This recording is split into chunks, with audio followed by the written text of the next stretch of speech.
메아리 메아리 황금살을 가꾸는 노동의 보람찬 노래소리 아름다운 나의 고향이여 그보다 좋은 건 몰라라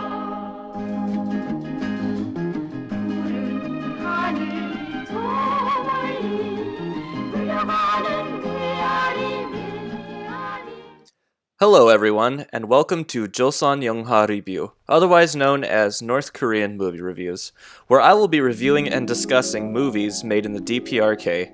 This is something I've been wanting to do for a long time, but despite my eagerness, I'm still very new to this, so I hope you'll bear with me as I hopefully improve with time. Now, on to today's video.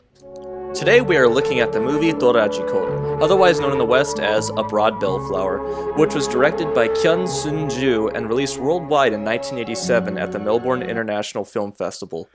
The movie is about a man named Wonbong and his son Seryong as they journey to the village where he was banished. The film has two timelines. One is set in the past when Wonbong was still a member of his village, and another during the present time during his exile. The first timeline starts at the beginning of the film when Wonbong returns 20 years after his exile with his son. As they sit atop the fifth and final hill aptly named Tyr Hill overlooking the village, Wonbong recounts his experiences to his son. Wonbong is secretly engaged to a girl named Jin Song-rim, who also has a younger sister, Jin Song-hwa, who is a devoted communist and member of the Youth League. Both of them are depicted as orphans from the Korean War who live without electricity in a small village called Pyeokgaeri. Wonbong is the central designer for the village and is in charge of planning both the harvest and the construction projects. Despite this, he desperately wants to marry Song-rim and leave to the city, feeling that a small village will never be as glamorous or as great as the city. But Song-rim is conflicted, as she promised her sister that she would never leave her. As the movie progresses, Wonbong grows increasingly tired of life in the country. It's revealed that he's teased by Song-hwa and the others, and is somewhat of an outcast in the village. Instead, he fantasizes about life in the city and looks at magazines, while the rest of the workers engage in song. Eventually, fed up with all of the emotional abuse, he gives Song-rim an ultimatum to leave with him to the city, or he'll leave forever. Song-rim refuses, calling him a coward and a traitor for abandoning his village, leading to a dramatic scene where Song-rim flees to the mountains, pulling logs along the arid paths.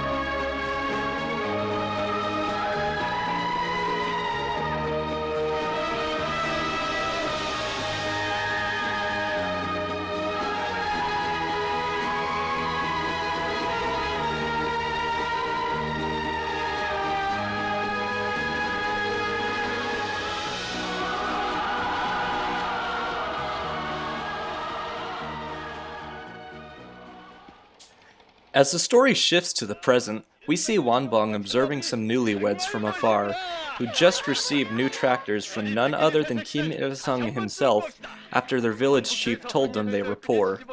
Lo and behold, as their village chief arrives, and it is none other than Jin Song-hwa. That's right, the snotty little brat from before is now in charge of the entire village, proving once and for all that the DPRK isn't as sexist as Joseon was, at least on the silver screen.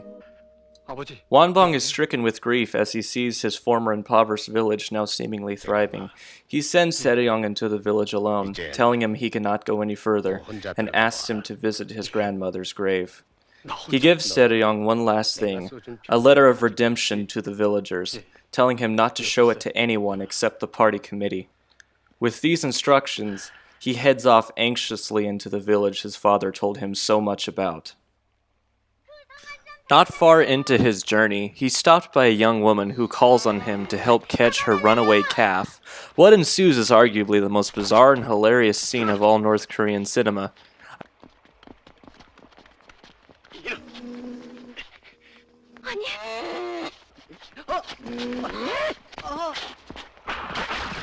I mean, seriously, what if that were just the entire movie? As Seryong dries off, The woman introduces herself as Talle, the daughter of Songhua. Drama alert! Soon after, in a meeting with Seryong, Jin Songhua discovers that he is Wonbong's son. Songhua is mortified by this, but doesn't immediately tell Talle, who is completely unaware that the man she adores is the son of Wonbong, who is viewed as a traitor by everyone in the village.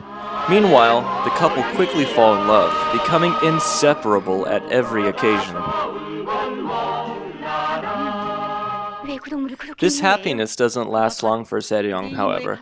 Once Talle is made aware of who Seryong is, she immediately breaks off the relationship, scolding him for the abhorrent crime of being the son of someone who did some questionably shady shit 20 plus years ago, proving once and for all that Songbun is alive and well in 1980s DPRK.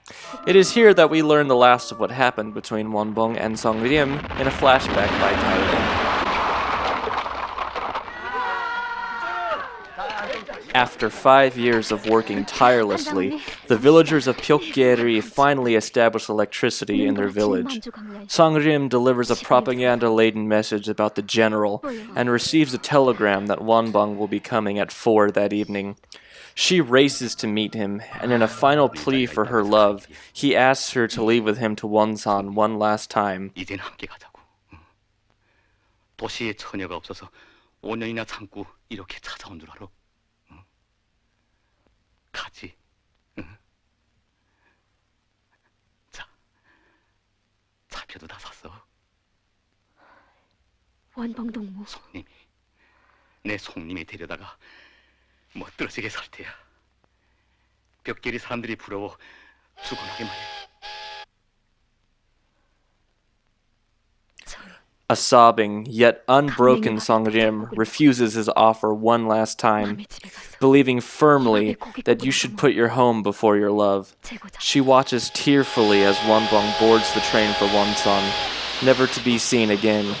Heartbroken, she returns to her village to attend Songhwa's wedding and sings a somber song about loyalty to one's home.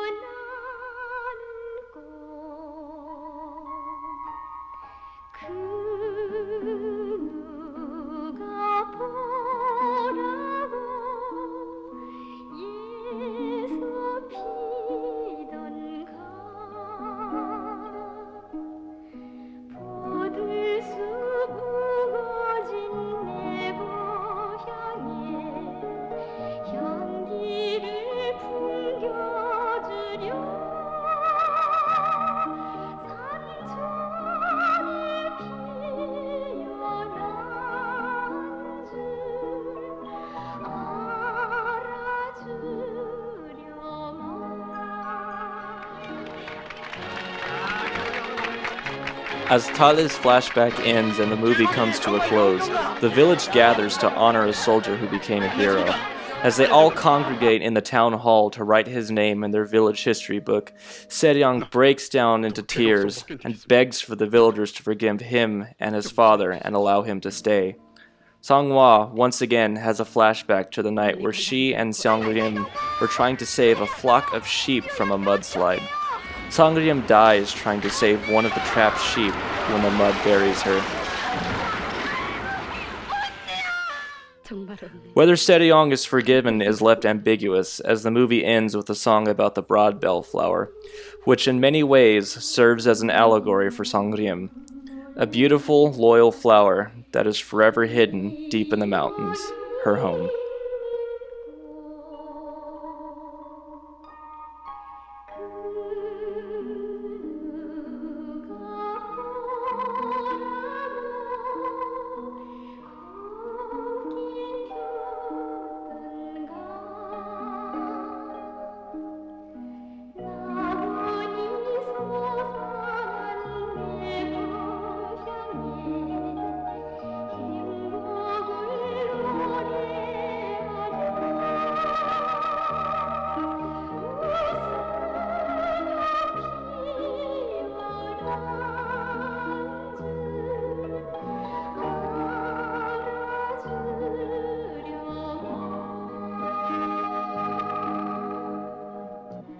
이젠 내 아내나 같이 Overall, there's a lot to take in from this movie, with the overall theme being that a good communist puts the welfare of his people before his or her own selfish needs. Wonbong's decision to move to the city is seen as a treasonous act to his home in which he had previously dedicated his life to helping. Given that the movie was made in 1988, a time when the North Korean economy was showing serious signs of stagnation, the movie eerily serves as an allegory for those who would consider abandoning their country for selfish reasons. The film asserts that loyalty to one's home is more important than anything, even the people you love. 송화야. From a cinematography perspective, this film has some of the best camera work for any North Korean film by far. There are times where this movie feels like a propaganda film. It is. And there are times where it feels like I'm watching a romantic comedy. There's a seamless transition from scenes depicting ideal socialist values and innocent interactions between two lovers. For a movie that is meant to be pure government propaganda, it's done so more subtly than many other films made in the DPRK. The actors are mostly believable, and their acting skills are decent for the time. This is easily the best film of the decade from a pure production standpoint, and easily one of the more watchable North Korean films. This film also exhibits some beautiful wide shots of the North Korean landscape, as it was filmed on location in an actual village, and not a set. The film isn't without its faults, however. The ending is arguably one of the worst in any DPRK movie, as it's essentially a giant cliffhanger. Will Seryong be accepted into the village? What about his relationship with Talle? Can that be salvaged? Will Wonbong be forgiven? What about the drowning cow? The movie leaves with more questions than it answers, and since there's probably never going to be a Broad Bellflower 2, it's a little frustrating. Like in all North Korean films, there's a heavy dosage of juche propaganda, whether it be subliminally through idiomatic expressions and song, or through the classic zooming in feature whenever a character is talking about the dear leader. There are also a lot of scenes that feature robotic 1984-esque dialogue about how great the general, Kim Il-sung, is, and how everybody should work for the revolution. Just completely unbelievable dialogue that would never occur in real life, in a place even like North Korea. But if you're like me and you're into these kind of films, then you already expect that, so I'm not going to knock it too much. The film still contains more human elements than most North Korean movies. All in all, this film comes at an interesting time in the DPRK's history when the foundations of communism were beginning to crumble under its own weight. The film inadvertently predicts what would come less than a decade after its release, with Wonbong representing the many North Koreans who would try to flee their home during the arduous march, albeit for different reasons. It goes without saying that it's not a film that everyone will enjoy, but its attempts at being lighthearted and humanistic really help balance out the socialist propaganda. In my opinion, this is one of the best North Korean films out there, and I recommend you all watch it while you still can.